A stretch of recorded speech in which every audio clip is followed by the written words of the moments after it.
begin the joint press availability. First of all, President Lee of Republic of Korea will give a brief opening statement.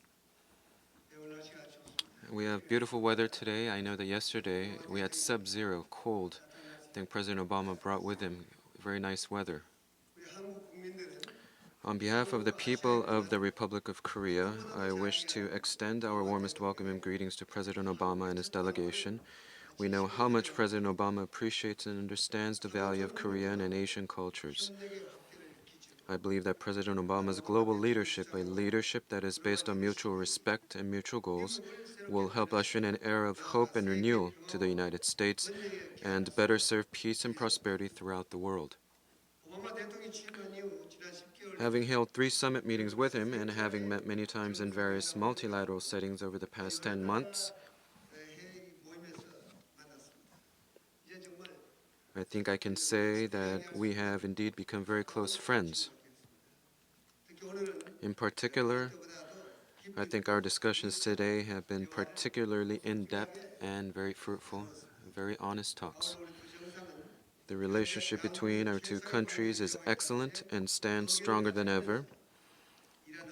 President Obama and I believe that it can become even stronger, so we will continue to consult on specific ways to move our relationship forward. President Obama and I reaffirmed the solid ROK-US defense posture, including the extended deterrence. We also agreed to further develop our partnership so that it can become an example of what a strategic alliance of the 21st century should be by faithfully implementing the joint vision for the alliance adopted at our last meeting in June. As part of these efforts, we agreed to have our foreign and defense ministers to meet and discuss specific ways to develop our alliance to the future, sometime next year, which marks the 60th anniversary of the outbreak of the Korean War.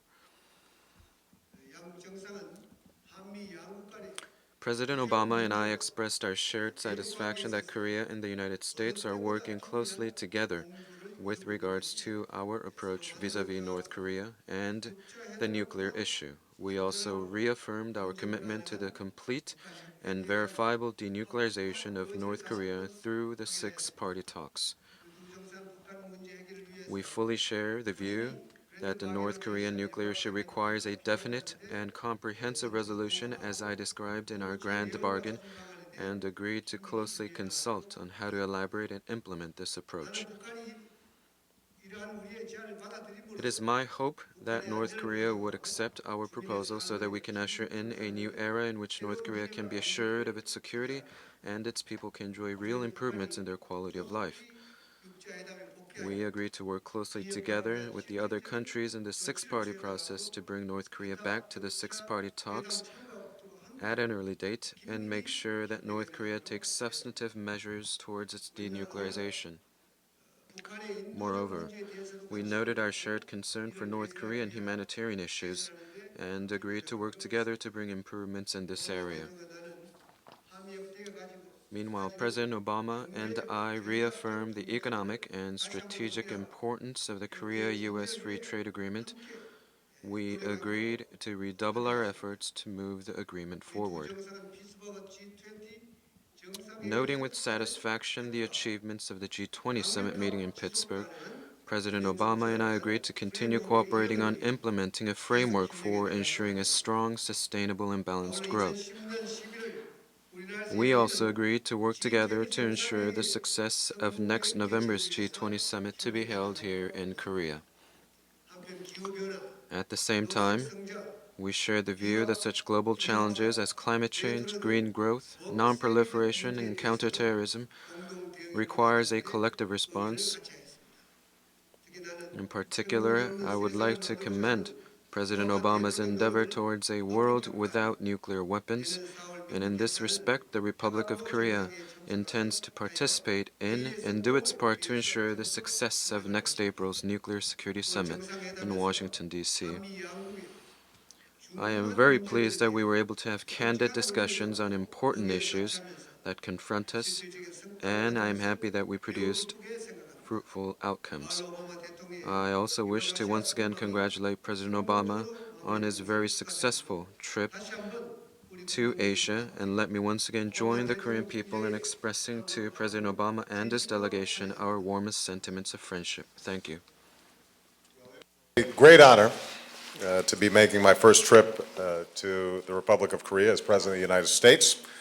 I want to thank my good friend, President Lee, and the Korean people for their extraordinary hospitality. And I have to say that the arrival ceremony for our state visit was as spectacular as any that we've seen. I was privileged to host President Lee in Washington in June. As he mentioned, we've seen each other in many multilateral forums as well, and we've developed a strong working relationship and friendship, and it's a great pleasure to visit this beautiful city. The Republic of Korea is a close and valued friend and ally of the United States. The strong bonds between our people were forged in the battles of the Korean War nearly 60 years ago. Our alliance, which is grounded in shared interests and values, has provided peace and security on this peninsula and in the region for many decades. And I'm pleased to say that our alliance has never been stronger than it is today. The 60th anniversary of the outbreak of the Korean War presents an important opportunity to honor the service of our veterans, to reflect on the principles for which they fought, and to move forward in adapting our alliance to meet the challenges of the 21st century. As part of this process, we agreed that Secretaries Clinton and Gates will meet with their Korean counterparts next year to work on realizing our shared vision for the alliance going forward. The Republic of Korea has made extraordinary progress in the 6 decades since the Korean War.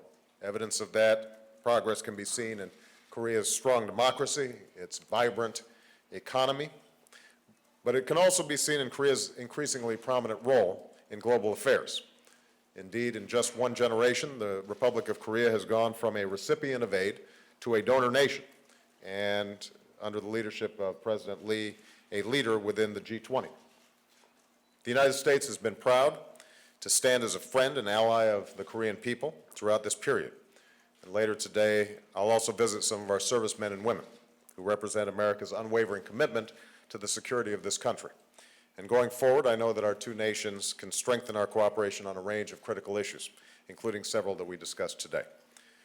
On North Korea, our governments have maintained extraordinarily close cooperation, and President Lee and I are in full agreement on our common approach going forward.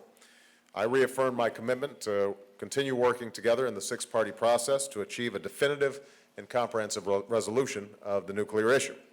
As a part of that effort, we will be sending Ambassador Bosworth to North Korea on December 8th to engage in direct talks with the North Koreans. Our message is clear.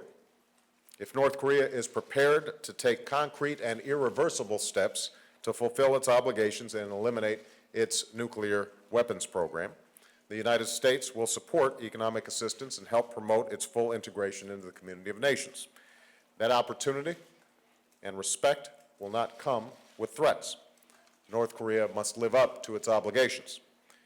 The Republic of Korea is also obviously a close trading partner of the United States, and the relationship between our nations advances our common prosperity. To strengthen those ties, President Lee and I discussed the U.S.-Korea Free Trade Agreement, which holds out the promise of serving our mutual interests, and together we're committed to working together to move the agreement forward. I also thanked President Lee for his leadership at the G20 as we continue our efforts to transition from rescuing the global economy to promoting balanced and sustainable growth. In that effort, Korea will play a critical role as a host for the G20 next year. We also discussed the importance of promoting security and stability in Afghanistan and Pakistan, and I welcomed President Lee's decision to establish a provincial reconstruction team in Afghanistan. This important contribution will help support the strengthening of Afghan capacity, which is essential to achieving our goals in Afghanistan. And finally, we agreed to coordinate our efforts to clean energy and climate change. I told President Lee that Korea's recent announcement of an ambitious target for 2020 as a model for emerging economies, and building on the progress that we made at APEC and in Beijing, I will continue to work closely with President Lee to help pave the way for a successful outcome in Copenhagen next month. Once again, I want to thank President Lee and the Korean people for their warm hospitality. I look forward to working with you, Mr. President, to strengthen a relationship that does so much to advance the mutual interests of our citizen. And as a fan of Korean culture and Korean barbecue, I'm also very much looking forward to lunch that we'll be having in a few minutes. So thank you very much. 감사합니다.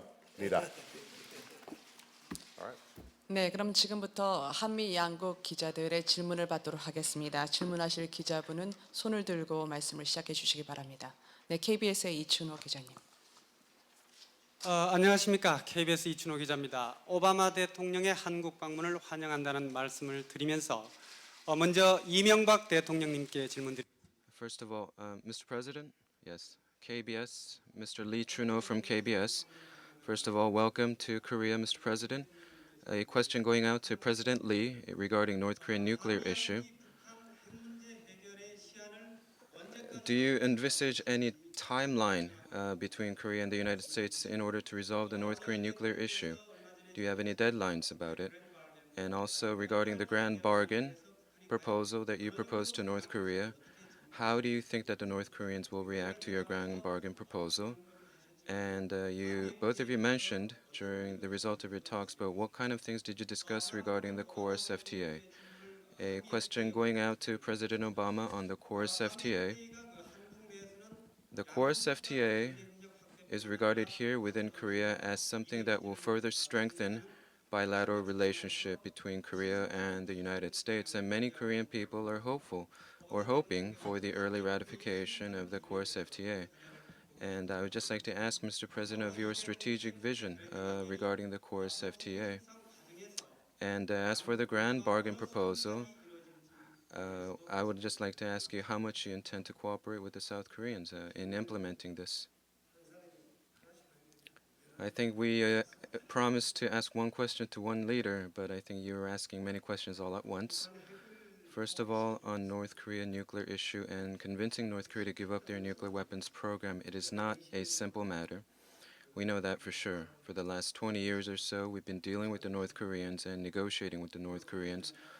We would take one step forward and two steps back, and that has taken 20 years, and still we do not have a full resolvement of this issue. Now, with President Obama in the White House, we were successful in passing and adopting a UN Security Council resolution.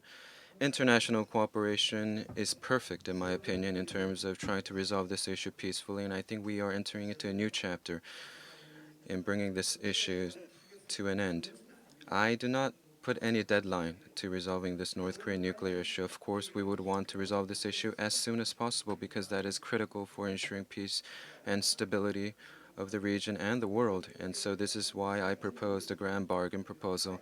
And what's important is to really know whether North Korea has genuine intent to give up fully and verifiably their nuclear weapons program. And we must find out the intention of the North Koreans, and as soon as we find out, the better it is. And the negotiations to convince North Korea to resolve their nuclear weapons issue, like I said, it is not going to be easy, but I believe it is possible that we can resolve this issue peacefully. So together with President Obama and the international community, we will work to resolve this issue. About the grand bargain, the North Koreans haven't yet conveyed what they thought of the grand bargain, but in order for the North Koreans to ensure their stability, to improve the lives of the North Korean population, to have economic prosperity, in short, for a better future for the North Koreans, it is my wish that the North Koreans will adopt the grand bargain proposal. And as for the Chorus FTA, I'm sure President Obama will be making a comment, so I'll just listen. Well, first of all, with respect to North Korea, there's going to be extraordinarily close coordination between our two countries, as there has been for many years. The thing I want to emphasize is that President Lee and I both agree on the need to break the pattern that has existed in the past, in which North Korea behaves in a provocative fashion, it then is willing to return to talks. It talks for a while, and then leaves the talks seeking further concessions, and there's never actually any progress on the core issues. I think President Lee is exactly right, and my administration is taking the same approach, which is the door is open to resolving these issues peacefully, for North Korea to see over time the reduction of sanctions and its increasing integration into the international community, something that will be good for its people. But it will only happen if North Korea is taking serious steps around the nuclear issue. And we will not be distracted by a whole host of other side items that end up generating a lot of meetings, but not concrete action. Now, with respect to the free trade agreement,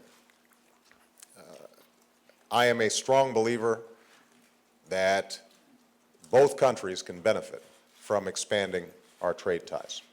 And so I have told President Lee and his team that I am committed to seeing the two countries work together to move this agreement forward. There are still issues that are being discussed and worked on, and we have put our teams in place to make sure that we are covering all the issues that might be a barrier to final ratification of the agreement. With respect to the United States, I think it's important to understand, and I shared this with President Lee, that American companies and workers are very confident in our ability to compete, and we recognize that there's not only an economic but also a strategic interest in expanding our ties to South Korea. There is obviously also a concern within the United States around the incredible trade imbalances that have grown over the last several decades. Those imbalances are not as prominent with Korea, but there has been a tendency, I think, to lump all of Asia together when Congress looks at trade agreements and says, it appears as if this is a one-way street.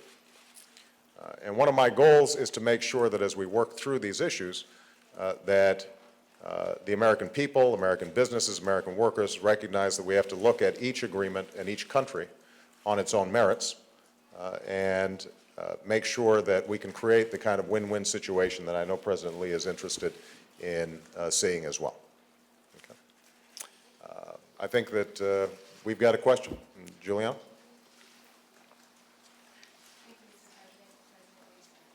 Oops, I'm sorry. Thank you, Mr. President. President Lee. President Obama, it appears that Iran has rejected the international offer on its nuclear problem. What are the severe consequences that you threaten, and when will we see them? And for President Lee, are you willing to open up your market to U.S. automobiles to get the Korean Free Trade Agreement moving again? With respect to Iran,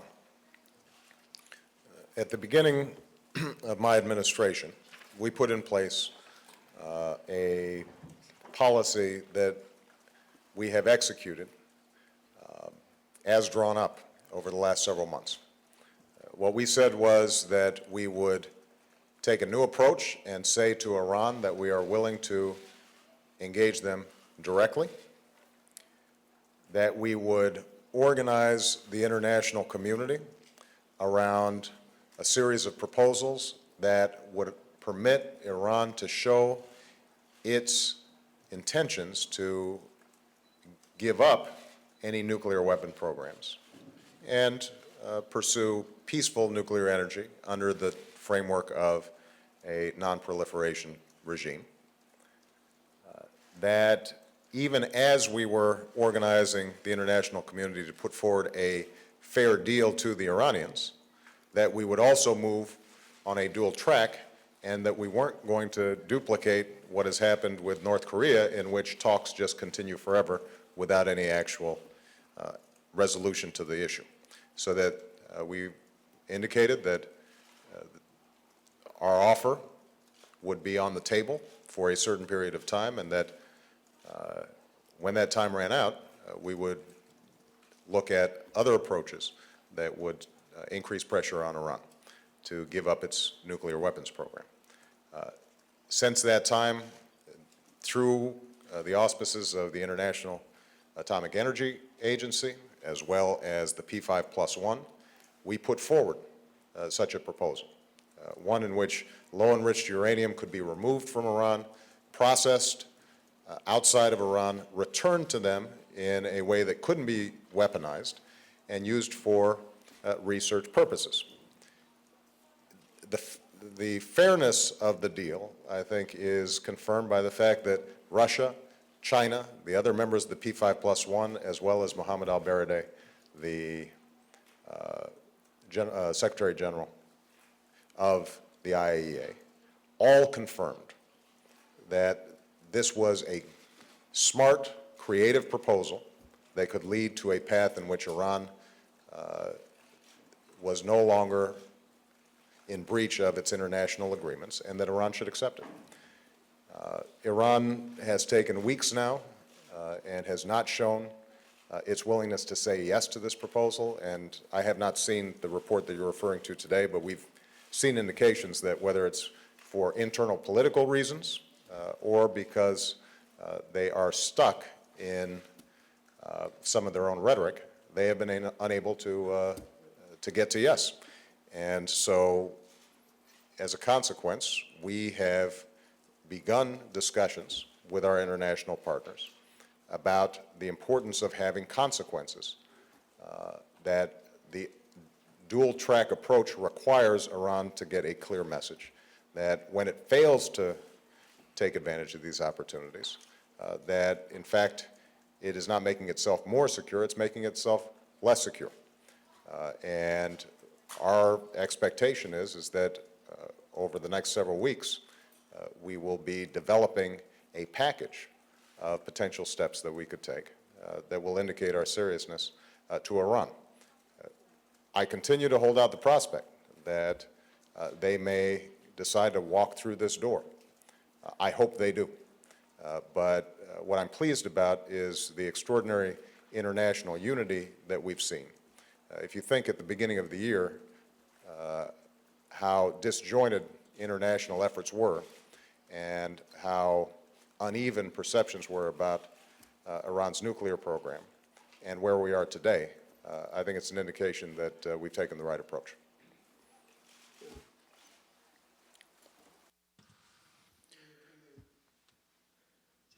With regards to automobile, in principle, I believe in free trade, and I believe that the international community must strengthen free trade. For the last 2 decades or so, I think free trade and the movement of goods and services was the driving force behind the development and economic prosperity that we enjoy today. But at the same time, I also believe that the global economy should grow in a more sustained and balanced way as well.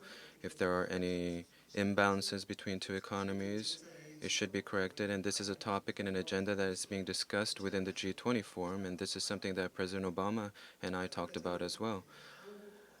For me, Korea and the United States, the facts are clear. Trade imbalances between our two countries is not great. I think it is safe to say that we have almost a balanced account between Korea and the United States. Of course, when Korea was a closed economy with protectionist measures, there were some trade imbalances, but compared to countries like China and Japan, the trade imbalances between our two countries is very minuscule. And President Obama, as he mentioned in his brief remarks just now, he said that all different economies should be judged on their own merits, and free trade agreements is not an exception. And he and I had very candid and frank discussions and forward-looking discussions between us today during the meeting on how to move the course FTA forward. And I very much appreciate President Obama for engaging in such discussions. In the United States, I think there is a misperception that course FTA, once it is passed, that it is somehow going to only benefit Korea and be detrimental to American consumers, which is not true. Of course, there are economic perspectives to take into consideration, but there are also a much bigger strategic perspective to this, and I believe overall this is beneficial for both Korea and the United States.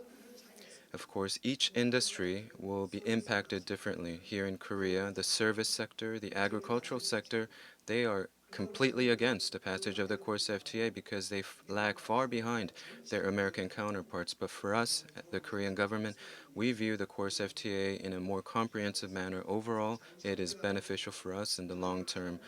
If there's any problems in the automobile sector, like you asked, then we are ready to resolve this issue. There are other automobile manufacturers like in the Europeans. I mean that, as we all know, they produce a tremendous number of automobiles, and we have a free trade agreement with the 27-member European Union, and we have an agreement which has been signed, and we are engaging more and more with our European partners.